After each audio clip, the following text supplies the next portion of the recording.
যে কোনো কাজ যেরকম মন দিয়ে করতে হয়, একটা রান্না করতেও গেলেও কিন্তু একেবারে মনোযোগ দিয়ে একেবারে প্রপার একটা রেসিপি দিয়ে রান্না করতে হয়। তাহলেই কিন্তু ওই রান্নার স্বাদ একেবারে পারফেক্ট আসে। তো চলুন আজকে একটা প্রপার রেসিপিতে কবুতরের মাংস ভুনা করা যাক। আসসালামু আলাইকুম, কেমন আছেন সবাই? তো আজকে বেশ কিছু কবুতর নিয়ে আসা হয়েছে, দেখতেই পাচ্ছেন কবুতরগুলো পরিষ্কার করে নেওয়া হয়েছে। এখন এখান থেকে আমি 4টা কবুতর রান্না করব। তো 4টা কবুতর কেটে আমি খুব ভালোভাবে মাংসটা ধুয়ে পানিটা ঝরিয়ে নিয়েছি। এখন চলে এসেছি মূল রান্নায়। তো একটা হাঁড়িতে প্রথমেই সয়াবিন তেল দিয়ে দিয়েছি হাফ কাপ পরিমাণ। এখন দিয়ে দিচ্ছি 1 কাপের থেকেও বেশি পরিমাণ পেঁয়াজ কুচি, আর দিয়ে দিচ্ছি কিছু গরম মশলা। প্রথমে দিয়ে দিচ্ছি বেশ কিছু তেজপাতা, দিয়ে দিচ্ছি লং, দিয়ে দিচ্ছি বেশ কিছু এলাচ, সেই সাথে দিয়ে দিচ্ছি দারুচিনি, দিয়ে দিচ্ছি গোলমরিচ। এখন সব কিছু আমি কিছুক্ষণের জন্য ভেজে নিচ্ছি, যতক্ষণ পর্যন্ত কালারটা চেঞ্জ না হয়ে আসছে। দেখতেই পাচ্ছেন কালারটা অনেকটাই চেঞ্জ হয়ে এসেছে। এখন এখানে আমি দিয়ে দিচ্ছি আদা আর রসুন বাটা 4 চা চামচ পরিমাণ। তো আদা রসুনটা এখানে একসাথে বেটে নেওয়া হয়েছে। এটা কিছুক্ষণের জন্য ভেজে নিচ্ছি। ভাজা হয়ে গেছে। তো এটা ভেজে নেওয়ার কারণ হচ্ছে এতে করে কাঁচা গন্ধটা চলে যাবে। এখন কিছুটা পানি অ্যাড করে দিয়েছি।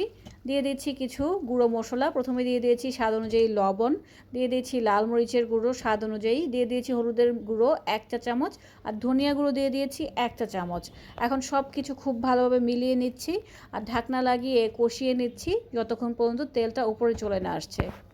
তো এদিকে মাংসটা খুব ভালোভাবে ধুয়ে পরিষ্কার করে নিয়েছি, দেখতেই পাচ্ছেন। আর এদিকে আমাদের সেই মশলাটাও খুব ভালোভাবে কষানো হয়ে গেছে, দেখতেই পাচ্ছেন তেল কিন্তু উপরে চলে এসেছে। এখন ধুয়ে নেওয়া মাংসগুলো এখানে দিয়ে দিচ্ছি।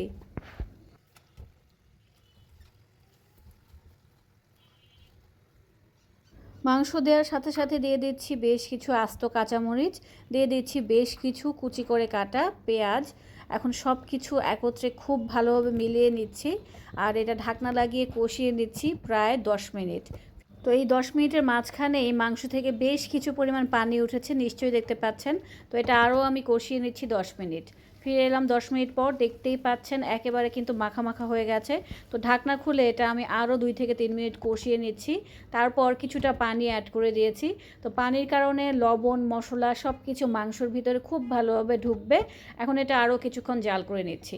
ফিরে এলাম আরও 5 মিনিট পর। এখন আমাদের রান্নাটা প্রায় কমপ্লিট। একেবারে শেষের দিকে দিয়ে দিচ্ছি আমি টালা জিরের গুঁড়ো 2 চা চামচ পরিমাণ। ব্যাস আমাদের রান্না হয়ে গেছে। আর 1 মিনিট চুলায় রেখে নামিয়ে নিচ্ছি।